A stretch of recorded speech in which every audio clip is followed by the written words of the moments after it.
في حاجات بتحصل حوالينا ممكن تكون أغرب من الخيال، حاجات تخليك تعيد حساباتك في كل حاجة كنت فاكر إنك فاهمها.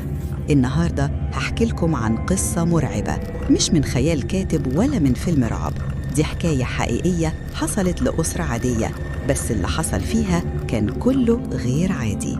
في الفيديو ده هنحكي لكم واحدة من أغرب وأقوى القصص اللي ممكن تسمعها.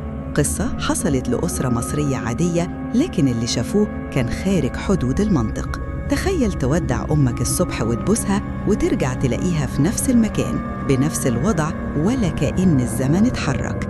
إيه اللي حصل؟ وليه بدأت تنادي على ناس ميتين؟ وإزاي تدخل الجن في حياتهم؟ تابع القصة للنهاية وما تنساش تشارك رأيك في التعليقات. في يوم من الأيام بدري كده صحينا كلنا على ريحة الفطار اللي ماما كانت محضراه بحب كعادتها.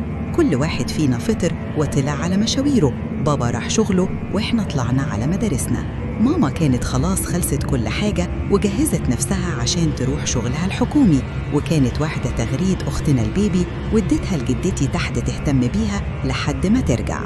أنا كنت آخر واحد خارج من البيت. ساعدت ماما أشيل الأطباق من على السفرة وأدخلهم المطبخ، وهي كانت واقفة في الصالة. قربت منها وبستها على خدها وسألتها لو محتاجة مني حاجة قبل ما أروح المدرسة.